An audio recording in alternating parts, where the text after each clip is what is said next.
WrestleMania 40 main event. I am filming this on Thursday. That's right. This is Ted Hill of Ted's Takes on Wrestling, and press conference is tonight. So by the time you see this, they will have decided probably. Is it going to be Roman and The Rock? Is it going to be Roman and Cody? Is it going to be a triple threat? What's going to happen? Well, I want to talk about something a little different, okay? I want to talk about a Mount Rushmore list. This is my personal list of 4 wrestlers who never got to main event WrestleMania, okay? And these lists are always subjective, and there's been a lot of wrestlers that never main evented WrestleMania, so you may have your own list. So you can let me know in the comments. Also, don't forget to subscribe, hit that notification bell, okay? So, number 1 on my Mount Rushmore of wrestlers who never main evented WrestleMania is the Nature Boy himself. You know, Ric Flair. That's right. He had the great run in his prime in NWA Jim Crockett.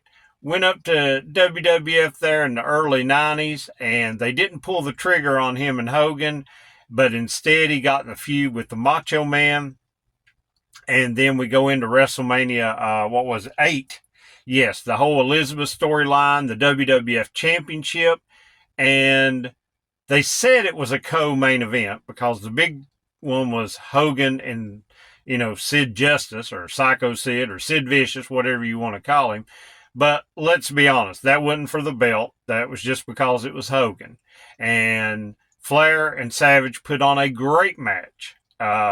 And to me, they can call it a co-main event because it wasn't even like the next to last match. I don't remember where it was on the card, but that match should have main evented that WrestleMania. Now, Flair had a few other WrestleMania appearances. I think an underrated one is him and Undertaker, where Arn shows up during that little feud. So, but it was a shame that the Nature Boy never got to main event. Him and HBK in the retirement match, that was such an emotional match.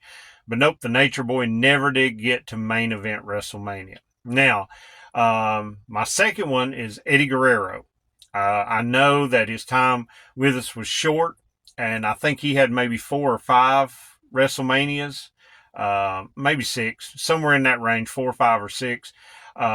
And they'd started pushing him.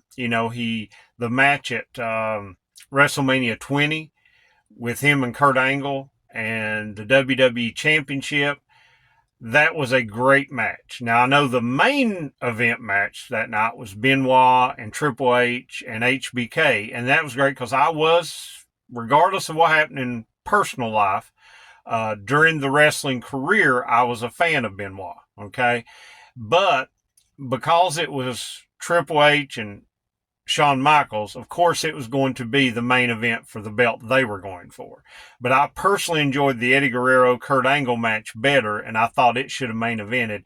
And it was just a shame that in that time of his brief run in the WWE, that Eddie Guerrero did not get to main event a WrestleMania, because I just thought he did, just a great wrestler. He could do the lucha, he could do technical, he could brawl with you, whatever he needed. So it was a shame that he didn't get to main event a WrestleMania. My next one is Mr. Perfect, Kurt Hennig, okay? And the perfect one, I think he was in maybe 4 or 5 WrestleManias. He was great Intercontinental champ. And I think, what was it, his WrestleMania debut, the Blue Blazer, which was Owen Hart. And he just never did. He was one of those that should have been a WWF world champion, but they never did strap him up.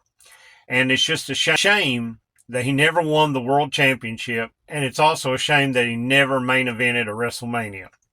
We know he had the injury, and then again, he was one of them that we lost way too early.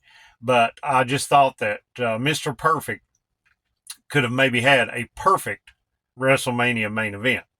Okay, so before I give you my 4th pick, the last face on my Mount Rushmore of wrestlers who never main evented WrestleMania, I am going to go ahead and say one most people will put on their list, CM Punk. But I'm not putting Punk on there because Punk is still actively wrestling. Punk would have probably main evented WrestleMania Night 1 if he wouldn't have got hurt, unless if The Rock was still going to come in and they were going to mess things up, which I think would have been ironic and funny. But there's still next year. He still has a few years left in the tank, and who's to say that he won't? So I wanted to keep it to people whose career, either they've passed away or they're older or their career is just gone. So that's why my last pick is Razor Ramon, the bad guy. Okay. We know about the ladder match at WrestleMania 10 with Shawn Michaels.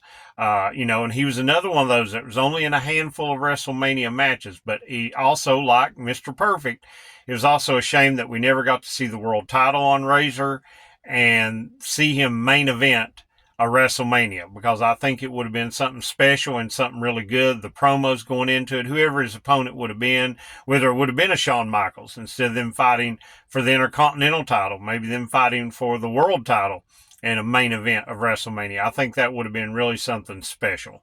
So I think it's a shame that he never did get to. And like I said, there's a lot of other wrestlers that we could throw on this list. So let me know in the comments who your Mount Rushmore of wrestlers who never main evented WrestleMania are. Let us know what you think about my list. And don't forget to subscribe, hit the notification bell. And until next time, don't make mistakes. Trust Ted's Takes.